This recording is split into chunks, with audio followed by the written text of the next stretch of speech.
Saya Felix Trikuncoro dalam mata kuliah Manajemen Pemasaran.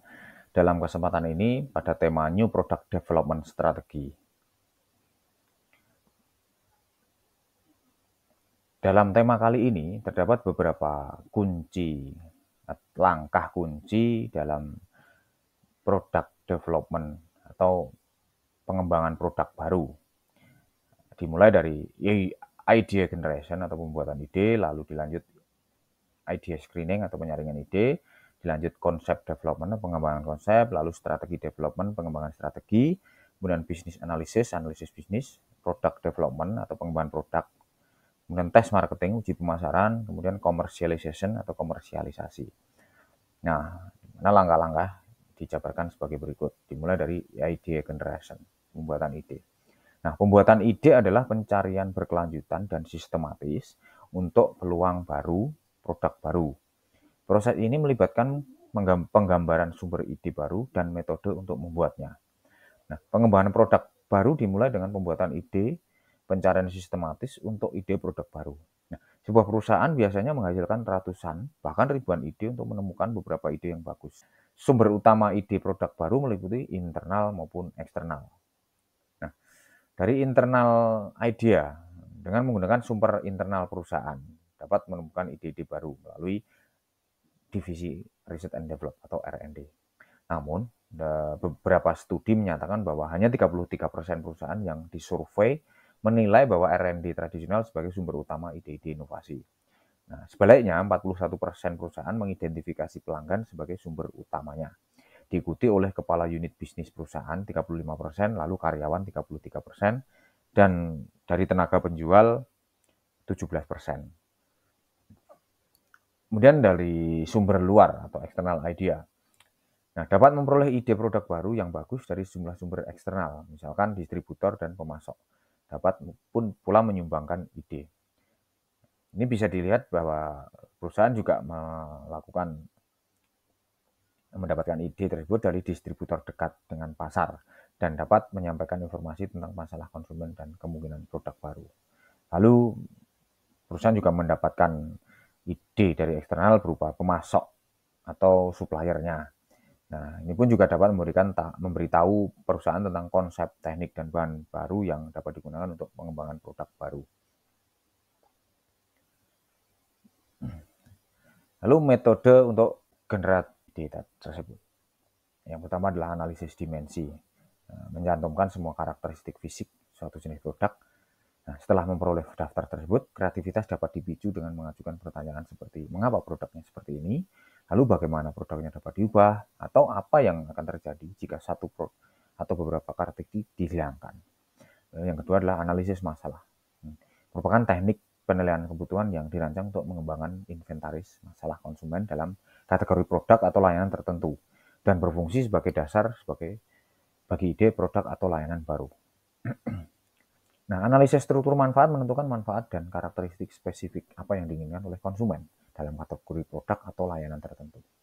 Dan juga mengidentifikasi kekurangan yang didasarkan dalam apa yang tersedia saat ini.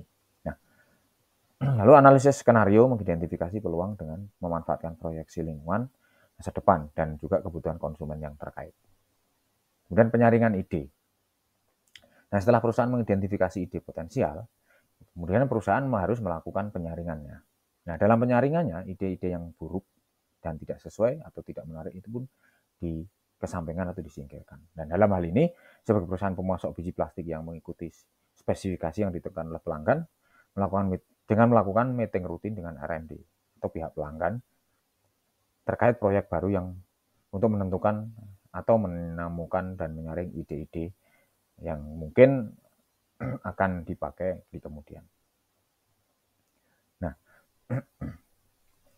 saat ini banyak perusahaan menggunakan daftar periksa penyaringan produk baru untuk evaluasi awal. Ini bisa disebut check sheet, beberapa lembar list ide-ide tersebut. Lalu di dalamnya perusahaan juga mencantumkan atribut produk baru yang dianggap paling penting dan membandingkan setiap ide yang dengan atribut tersebut.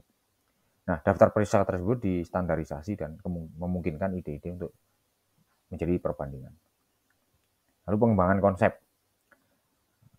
Langkah selanjutnya adalah dari ide-ide yang menarik tadi kemudian harus dikembangkan menjadi konsep produk. Nah, penting untuk membedakan antara ide produk, konsep produk, atau citra produk. Ide produk adalah ide untuk produk yang mungkin ditawarkan perusahaan kepada pasar. Sedangkan konsep produk adalah versi terperinci dari ide yang dinyatakan dalam istilah konsumen yang bermakna. Lalu citra produk. Gimana cara konsumen memandang produk aktual atau potensial. Lalu pengembangan strategi. Nah, pernyataan strategi pemasaran terdiri dari 3 bagian. Yang pertama adalah menggambarkan target pasar, proporsi nilai yang direncanakan, dan tujuan penjualan, pangsa pasar, dan laba untuk beberapa tahun pertama. Yang kedua, menguraikan harga produk yang direncanakan, distribusi dan anggaran pemasaran untuk tahun pertama. Lalu menjelaskan rencana penjualan jangka panjang, sasaran laba, dan strategi bauran pemasaran. Strategi development atau pengembangan strategi. Target pasar. Target pasar adalah perusahaan bidang otomotif elektronik yang produknya berbahan baku plastik.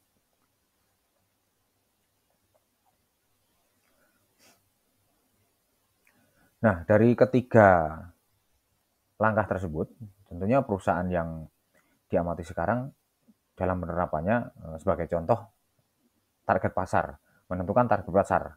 Perusahaan menentukan target pasar berupa perusahaan-perusahaan bidang otomotif, elektronik yang produknya berbahan baku plastik. Kemudian harga pasar. Dalam menentukan harga pasar, perusahaan melakukan perhitungan biaya-biaya dari berbagai elemen untuk menentukan harga jual pasar yang sebelumnya disepakati dengan perusahaan otomotif dan elektronik lainnya. Tentunya perusahaan melakukan berbagai strategi seperti melakukan improvement di dalam internal perusahaan, contoh dengan mengefisienkan penggunaan bahan baku dan juga waktu operasional atau penggunaan mesin, sehingga dengan harga pasar yang disepakati dengan pelanggan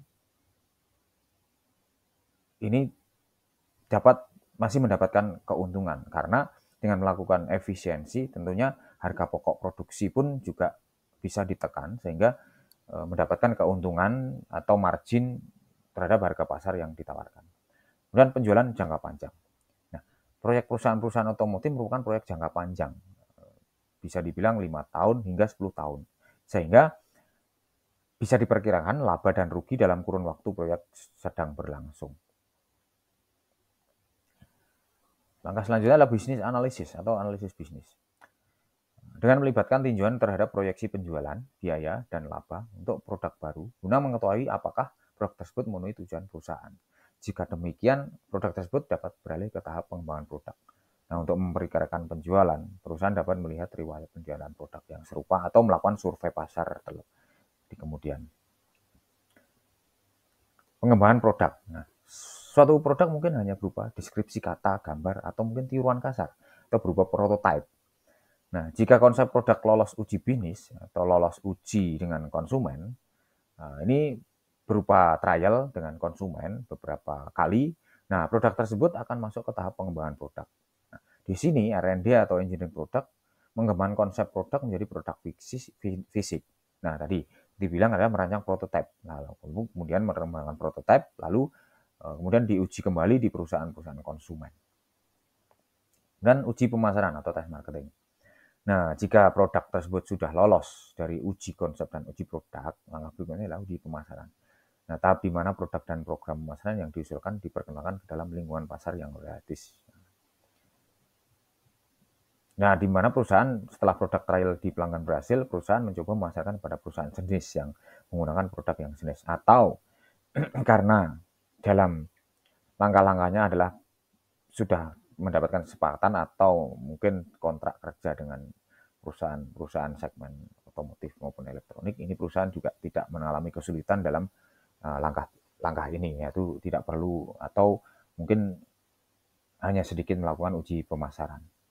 Nah, namun perlu dicatat bahwa banyak sekali perusahaan-perusahaan yang sejenis sehingga sangat potensial untuk melakukan uji pemasaran ke perusahaan-perusahaan yang lain dengan produk sejenis. Nah, yang langkah terakhir adalah komersialisasi atau commercialization. gimana memberi manajemen informasi yang dibutuhkan untuk membuat keputusan akhir tentang apakah akan meluncurkan produk baru. Jika perusahaan melanjutkan komersialisasi, memperkenalkan produk baru ke pasar, perusahaan akan menghadapi biaya tinggi. Nah, sebagai contoh adalah perusahaan melakukan investasi dengan ekspansi membangun gedung pabrik baru dan penambahan mesin guna memenuhi kapasitas dari proyek baru dari pelanggan. Nah, ini pun juga berlaku di perusahaan-perusahaan produsen otomotif. Nah, di mana mereka sudah siap untuk komersialisasi atau belum, dengan mempertimbangkan bagaimana memperkenalkan produk baru tersebut ke pasar, apakah sesuai dengan keinginan konsumen atau animo konsumen tersebut sangat tinggi.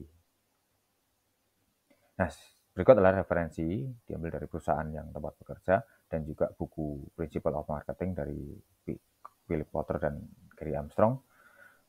Sekian, terima kasih.